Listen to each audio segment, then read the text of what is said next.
नमस्कार। वक्फ बोर्ड पर मचे बवाल और उससे उठते सवालों के साथ मैं हूं डॉक्टर प्रसून।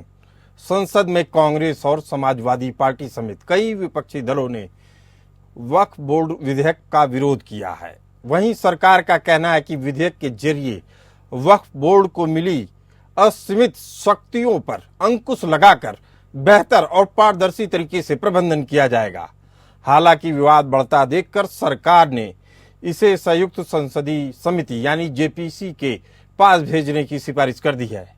लेकिन सबसे पहले जानते हैं कि वक्फ बोर्ड कानून है क्या। वक्फ अधिनियम 1995 जिसमें संशोधन हुआ था 2013 में की धारा 3 के तहत परिभाषित किया गया है। वक्फ का अर्थ है मुस्लिम कानून द्वारा पवित्र धार्मिक और धर्मार्थ के रूप में मान्यता प्राप्त किसी भी उद्देश्य के लिए किसी भी चल अचल संपत्ति का किसी भी व्यक्ति द्वारा दान देना। वक्फ अधिनियम 1995 के तहत एक वाकिफ वह व्यक्ति जो मुस्लिम कानून द्वारा धार्मिक और धर्मार्थ के रूप में मान्यता प्राप्त किसी भी उद्देश्य के लिए संपत्ति समर्पित करता है द्वारा औकाफ यानी दान की गई और वक्फ के रूप में अधिसूचित संपत्ति को रेगुलेट करने के लिए लाया गया था। 1954 का अधिनियम जवाहरलाल नेहरू की नेतृत्व वाली सरकार के दौरान वक्फ के कामकाज के लिए एक प्रशासनिक ढांचा प्रदान करने के उद्देश्य से अधिनियमित किया गया था। 1954 अधिनियम को 1964, 1969, 1984 में संशोधित किया गया। आखिरी बार 2013 में वक्फ संपत्तियों के अवैध हस्तांतरण को रोकने और अतिक्रमण हटाने के लिए प्रक्रियाओं को सुव्यवस्थित करने के लिए कड़े उपाय किए गए थे।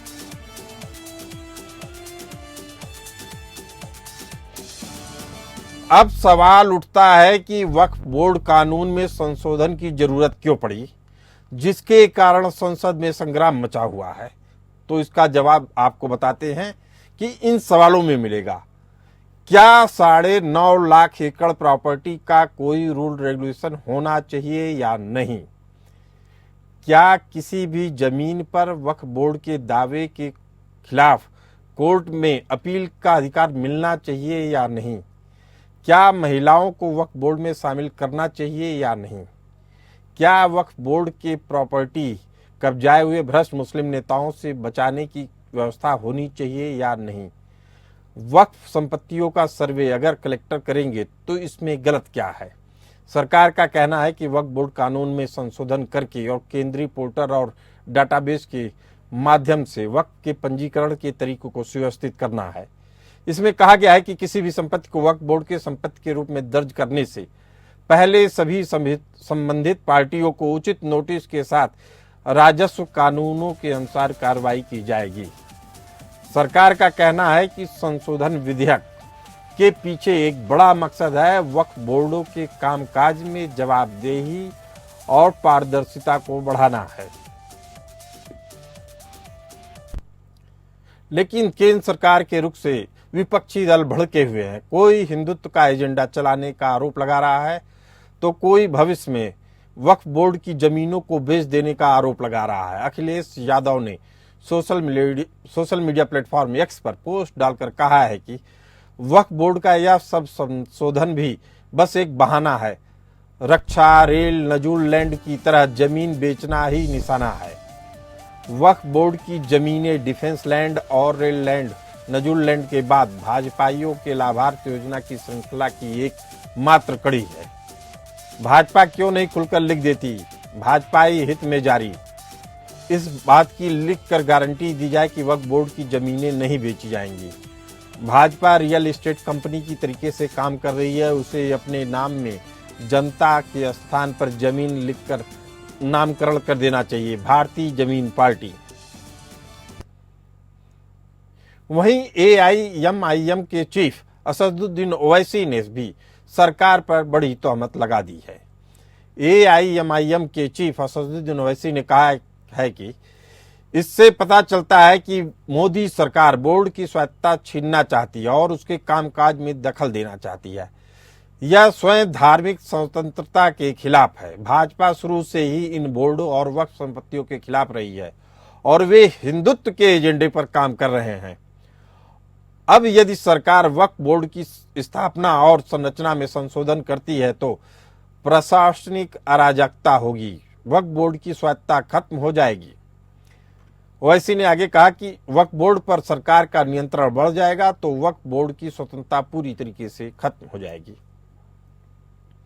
आपको बता दें कि सल्तनत काल यानी 1000 साल से ज्यादा समय से वक्फ की अवधारणा भारत में बनी हुई है।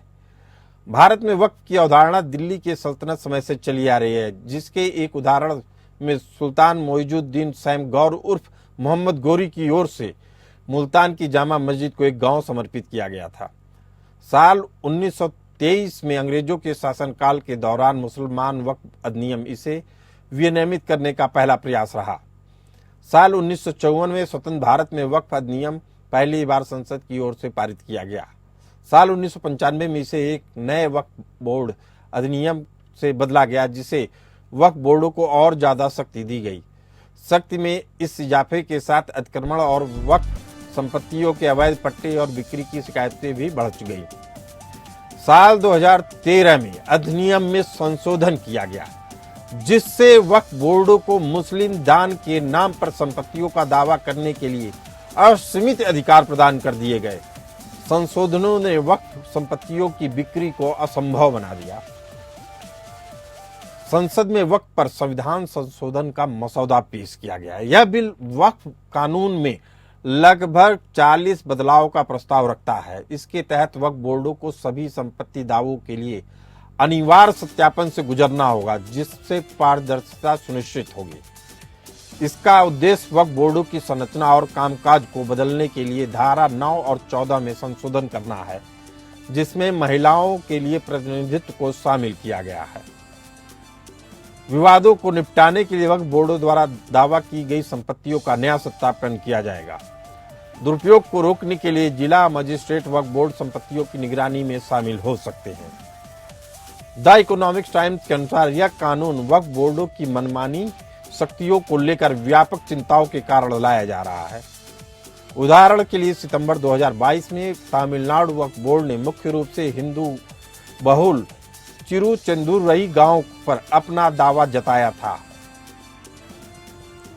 आपको बता दें कि ये जो गांव था वह कम से कम 1500 साल पुराना था। वहां एक मंदिर भी था, उसके बारे में बताया जाता है इस्लाम के आने से पहले भी वो मंदिर वहां था। उस पे भी वक्फ बोर्ड ने अपना दावा ठोक दिया था और सरकारी कागजों में उस पे अपना अधिकार जताया था। इस बात का खुलासा तब हुआ जब एक गांव के व्यक्ति ने अपनी जमीन बेचने के लिए रजिस्ट्री कराने के लिए गया, तो मालूम चला कि वह जमीन तो उसकी है ही नहीं, उस पे तो दावा वक्फ बोर्ड का है।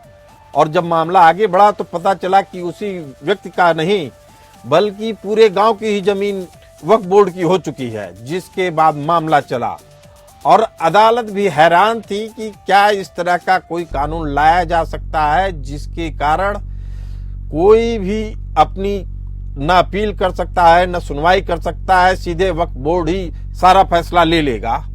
और इस तरीके से तो एक फैसला यह भी आया कि हाई कोर्ट के एक जज ने वक्फ बोर्ड के एक फैसले में उन्होंने कहा कि इस तरीके से तो आप पूरे हिंदुस्तान पे कब्जा जमा लीजिए, कौन रोकने वाला है आपको।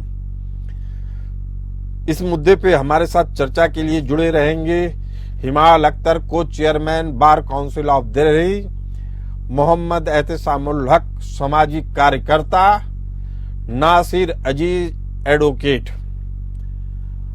आपको बता दें कि पैगंबर मोहम्मद के समय में भी 600 खजूरों का एक बाग पहला उदाहरण था वक्फ बोर्ड का।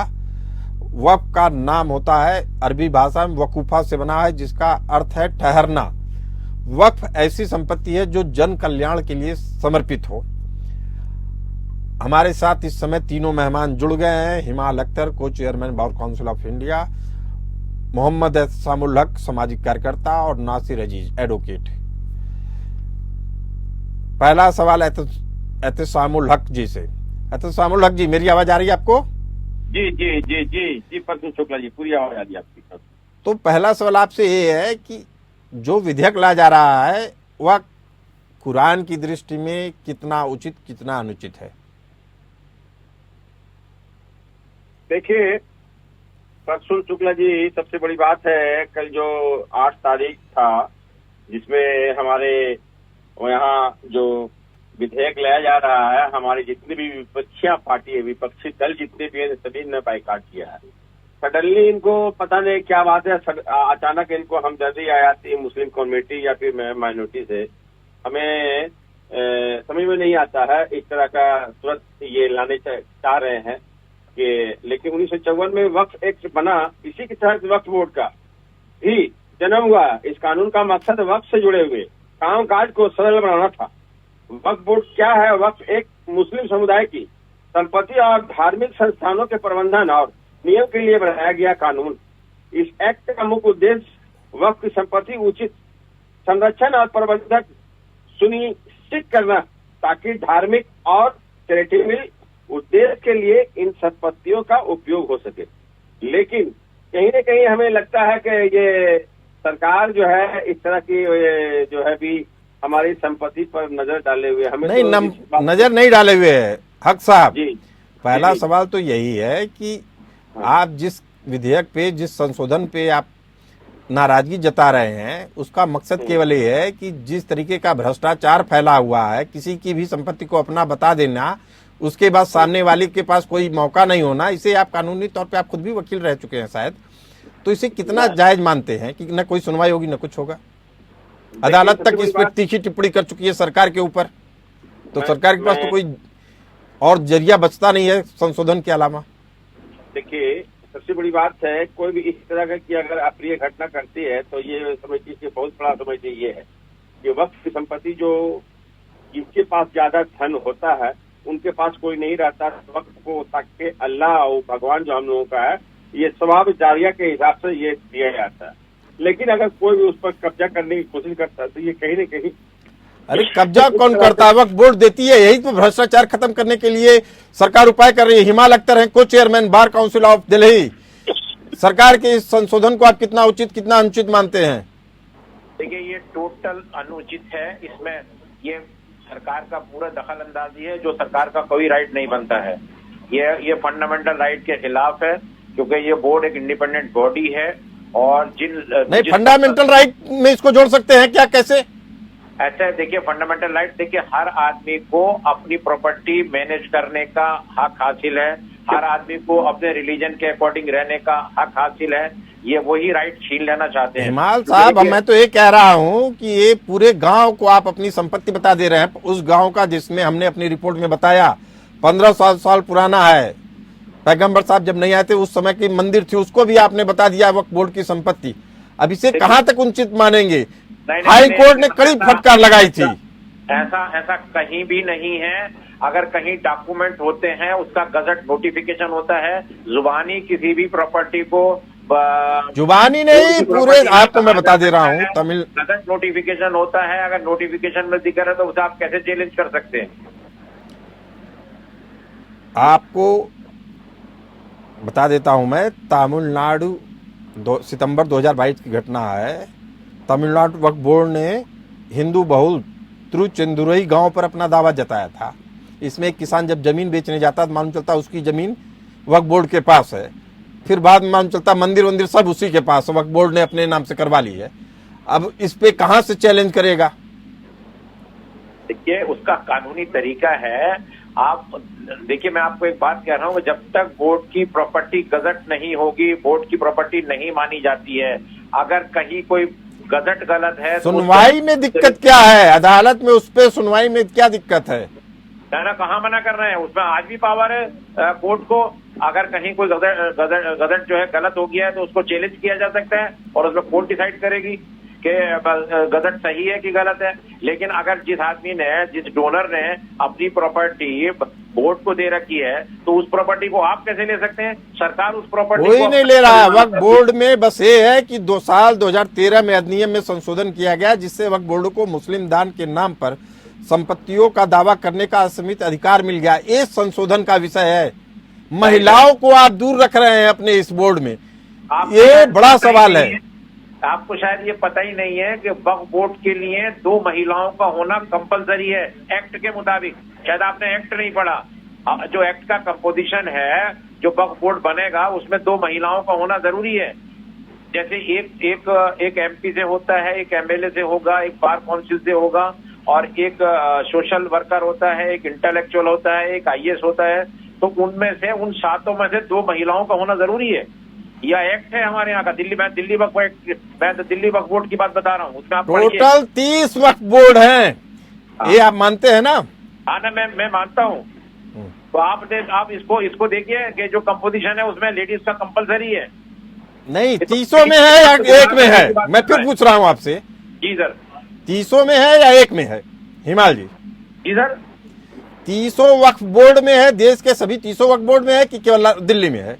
मैं दिल्ली का जो वो है उसकी बात कर रहा हूँ। उसमें 2 रेगुलराइज करने में समस्या क्या है? नासिर अजीज जी, एडवोकेट, हमारे साथ मौजूद हैं। नासिर जी, क्या कह रहे हैं? इसको जो संशोधन लाया जा रहा है, इसमें आपको लगता है कि जाति हो रही है मुस्लिमों के साथ? सुना है, अभी इमाम अख्तर साहब बोल रहे थे, वो तो वक्फ बोर्ड से जुड़े रहे हैं, कर रहे हैं, उन्हें बहुत कुछ मालूम है। आपका जो एतराज औरतों को लेके है, उसका जवाब उन्होंने दिया है। आप कह रहे हैं कि बाकी 30 या 32 जो स्टेट में वक्फ बोर्ड हैं, वहां पे औरतें हैं या नहीं है, तो वो वहां के वक्फ बोर्ड देखें, और अगर प्रोविजन दिया हुआ है, एक्ट में दिया हुआ है, कोई उसे नहीं कर रहा है, तो उसकी तो कुछ पूछ हो सकती है, उसमें किया जा सकता है। लेकिन ये कहना कि हम ये इसलिए कर रहे हैं कि उसमें औरतें आए, तो औरतें तो ऑलरेडी मौजूद हैं। लेकिन मैं जहां तक ब्रॉडली संशोधित, जी बोलिए। देखिए, मैं आपको बता दूं, मेरे साथ बोर्ड में नईम फातिमा और रजिया सुल्ताना दो सुल्ताना या मौजूद है दिल्ली में। हाँ बिल्कुल, जो है। और दूसरे बोर्ड में अगर नहीं भी है तो उसको भरा जा सकता है, लेकिन प्रोविजन तो है, पहली चीज। दूसरी चीज ये है कि जो संशोधन लाने की बात की जा रही है, उसकी नेक नियति पे शक है, इसलिए कि जो बातें किस पॉइंट पे आपको उस पे नियत पे शक हो रही है? मैं बताता हूँ। देखिए, अभी क्या है, बोर्ड हैं चारों तरफ, 32 बोर्ड हैं, 30 से 32 तक हैं, जो इन जमीनों की रखवाली भी करते हैं, और उनके लिए ट्राइब्यूनल्स बने हुए हैं, जो ऐसे कोई मुकदमा कि जिसमें वक्फ की प्रॉपर्टी पे कोई डिसीजन होना है, तो उसके लिए ट्राइब्यूनल मौजूद है। अब अगर ये पूरा सिस्टम मौजूद है, तो फिर उस सिस्टम नहीं, को बदल सिस्टम तो मौजूद है नासिर साहब, लेकिन गला सड़ा हुआ सिस्टम बन गया है। आपके ही समाज से तमाम लोग कहते हैं कि इसको बदलना चाहिए। अगर सुन लीजिए, वक्फ बोर्ड के धारा 9 और 14 में संशोधन किया जा रहा है, जिससे महिलाओं को प्रतिनिधित्व मिले, इसमें क्या ऐतराज है? महिलाओं के प्रतिनिधित्व पे अभी कहा जा चुका है कि किसी को कोई ऐतराज नहीं है, लेकिन वो तो ऑलरेडी मौजूद है। नहीं, वो तो पूरे उसमें नहीं मौजूद है। आपको फिर बता रहा हूँ मैं, अगर नहीं होता तो रजिया सुल्तान और जो, अरे दिल्ली की बात मत करिए, पूरे 30 बोर्ड की बात मैं कर रहा हूँ। जो 1995 सेक्शन 14 पढ़िए आप, उसमें कंपलसरी है 2 लेडीज का। 9 और 14 में उसे पूरे भारत में लागू किया जाएगा, क्या दिक्कत है? ये तो पहले से मौजूद है, बिल्कुल है, उसको किया जाना चाहिए, उसको कोई मना नहीं करता। हम मुखालिफत नहीं कर रहे। अच्छा, एक बात बताइए एहतसामुल हक जी, ये पावर जब कोई व्यक्ति अल्लाह या इस्लाम के नाम पर संपत्ति या पैसा दान देता है, तो उसकी देख रेख का काम वक्फ बोर्ड करता है, ठीक है? तो एक क्लियर है कि वक्फ बोर्ड को इस संपत्ति को शरिया के नियम के मुताबिक इन्वेस्ट करता है। इन्वेस्टमेंट से मिलने वाले रिटर्न को शिक्षा, स्वास्थ्य, आपदा, गरीब कल्याण जैसे जनहित कार्यों में खर्च किया जाता है। बिल्कुल। देश में अभी 30 वक्फ बोर्ड है। सरकारी आंकड़ों की बात करें तो वक्फ की 8.7 लाख संपत्तियां, यानी 9.4 लाख एकड़ जमीन में फैली हुई है। बिल्कुल। अगर इसको रेगुलराइज कर दिया जाए, वास्तव में उसको गरीबों को फायदा मिले, तो इसमें क्या ऐतराज है? नहीं तो अभी क्या समस्या है? रेगुलराइज तो आज भी है। वो भ्रष्टाचार नहीं फैला वक्फ बोर्ड की संपत्तियों में, तो केवल इतना जानना चाहता हूँ हक साहब। सरकार के पास पूरे इख्तियार हैं, भ्रष्टाचार को खत्म करने के इख्तियार हैं। तो कौन कर रहा है भ्रष्टाचार को खत्म? हक साहब, आपकी सरकार। नहीं, भ्रष्टाचार नहीं करूंगा। सरकार के पास वो अधिकारी नहीं है कि कर पाए। परसुल शुक्ला जी, जी आपको नहीं मालूम कि CEO जो होता है, एक एक करके सुनिए ताकि बात क्लियर आए। हिलाल साहब बोलिए। इधर मैं कह रहा हूँ, जो हर बोर्ड में जो कंपलसरी है, वो CEO जो होता है, वो सरकार का अपॉइंट किया वो IAS होता है, जो तमाम चीजों को लुक आफ्टर करता है। तो ये आप ये कैसे मान सकते हैं कि आईएएस ऑफिसर की नाक के नीचे कोई करप्शन हो जाएगा? देखिए, आपको करप्शन करना, ये अमेंडमेंट जो लाना है, करप्शन करना दूर करने का फिलहाल साहब आप अपना कैमरा सही कर लीजिए, थोड़ा सा कैमरा आपका थोड़ा सा हो रहा है। इसमें करप्शन दूर करने का मकसद बिल्कुल नहीं है जी। और ना ही ये जिस तरह से सरकार सारी चीजों में कर नहीं सकती, एक जन कल्याण की, एक वेलफेयर के काम करने का नासिर जी, मुझे लग रहा है आप लोग भी बदलाव चाहते हैं, लेकिन सरकार की मंशा पे आपको ऐतराज है, शक है। बिल्कुल शक नहीं, कोई अमेंडमेंट की जरूरत ही नहीं है। लेकिन ये जो अमेंडमेंट कर रहे हैं वो है ही नहीं, जेन्युइन ही नहीं है। आप एक तो सबसे पहले सेक्शन 40 को अबॉलिश कर रहे हैं, वही वो पावर देती है बोर्ड को कि वो ये तय करे कि कोई प्रॉपर्टी वक्फ प्रॉपर्टी है या नहीं है। आप उसे खत्म करके लाना चाहते हैं और सब 2013 के संशोधन को आप उचित मानते हैं? अब तक तो बिल्कुल ठीक काम कर रहे हैं। जहां तक आप बात कर रहे हैं उसमें खराबी की, उसमें करप्शन की, भ्रष्टाचार की, अगर वो मान लिया जाए और वो हो भी सकता है तो उसको दूर करने की जिम्मेदारी भी तो गवर्नमेंट की है। ये संशोधन ला के भ्रष्टाचार दूर हो जाएगा, ये बात। अरे भाई, सरकार तो तब करेगी ना जब उसको वो अधिकार होंगे, इस संशोधन के लिए सरकार को अधिकार होंगे। आज भी है, अभी आपसे कहा गया कि सीईओ है, सरकार का अधिकार ये है कि उनका सीईओ होता है जो आईएएस ऑफिसर होता है, तो वो सारा कंट्रोल उसी का रहता है। अपॉइंट किसने किया है उसको, कौन अपॉइंट कर रहा है? लेकिन आप अगर इसमें ये प्रोविजन अगर एक एमपी से लिया जा रहा है सीईओ होगा, उसको नहीं बदल के क्यों लाना चाहते हैं? हक साहब जी, फिर सवाल है कि 9 लाख एकड़ प्रॉपर्टी का कोई रूल रेगुलेशन होना चाहिए या नहीं होना चाहिए? बात सही है, रूल रेगुलेशन होना चाहिए, लेकिन हमारे सडनली अभी इतना हम समझते हैं कि जिस देश की सबसे बड़ी पार्टी जो 240 सीट लेकर करके जीत करके आई है, उसमें जब प्यार होता है और जब लगाव होता है तो हर एंगल से हर जावियत होना चाहिए। एक भी इसमें मुस्लिम सांसद नहीं है और सडनली इनको क्या मतलब हमदर्दी हो गई? हमदर्दी कुछ नहीं है, आप सुन लीजिए।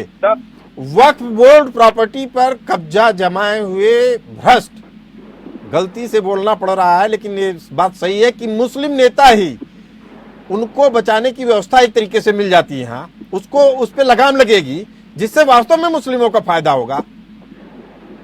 देखिए, जो इस तरह का समझिए कि हमने समझते हैं जो मुस्लिम होगा वो वक्त के प्रॉपर्टी पर नजर रखेगा। अरे भाई, मैं कह रहा हूँ मुस्लिम नहीं होगा। अभी तक किसने नजर रखी है? सारे लोग तो मुस्लिम ही है ना। सुनिए ना, सुन लीजिए, एक बात, मेरी बात सुनिए। जो ये इस तरह का जमीन पर नजर रखता है, वो कब्जा करके उसको डेवलप करता है, अगर फर्ज कर लिया अगर किसी तरह से, तो वो समझिए कि वो मानवता के लिए एक शर्मसार है। इसलिए कि दान दिया हुआ जगह पर अपने फायदे के कोई इस तरह से करता है तो कहीं भी समझ लिए बेहतर नहीं है। इस बात से इत्तेफाक रखा जा सकता है। हक साहब, आप बहुत जेन्युइन बात कह रहे हैं कि हमें अपनी नीयत को सही करना चाहिए और गरीबों मजलूमों का हक नहीं छीनना चाहिए। अगर ऐसी स्थिति परिस्थिति, जी कुछ कह रहे हैं आप? मैं ये कह रहा हूँ कि वक्फ प्रॉपर्टी, आप जानते हैं कि हिंदुस्तान में वक्फ होल्डिंग जो है वो 3rd लार्जेस्ट है पूरे इंडिया में। रेलवे और आर्मी के बाद तीसरी सबसे बड़ी जमीन रखने वाला इदारा वक्फ है, वक्फ बोर्ड। तो मैं ये मानता हूँ कि इतनी वक्फ प्रॉपर्टी है, इसको अगर ठीक से मैनेज किया जाए तो इससे यकीनन तमाम जो पार्टीज हैं, मुस्लिम गरीब लोग हैं, उनकी भी मदद हो सकती है। ये नैतिकता की बात कर रहे हैं नासिर जी, जबकि नैतिकता ऐसी दिखती नहीं है वक्फ बोर्ड में, जिसके कारण बोर्ड, सुन लीजिए मेरी बात, वक्फ बोर्ड के काम काज में जवाबदेही और पारदर्शिता लाना वास्तव में गरीब मुस्लिमों के हित में ही होगा। और इसी हित में लाने के लिए जेपीसी में कमेटी में रिपोर्ट गई है, उसमें अभी लोग चर्चा मंथन करेंगे। हम लोगों की कोशिश होनी चाहिए कि वक्फ बोर्ड के सिस्टम में पारदर्शिता लाई जाए और उनकी जवाबदेही तय की जाए। इस चर्चा में आप सभी मेहमान बने रहे। आप लोगों का बहुत बहुत धन्यवाद। आप लोग चलते रहिए एपीएन न्यूज के साथ।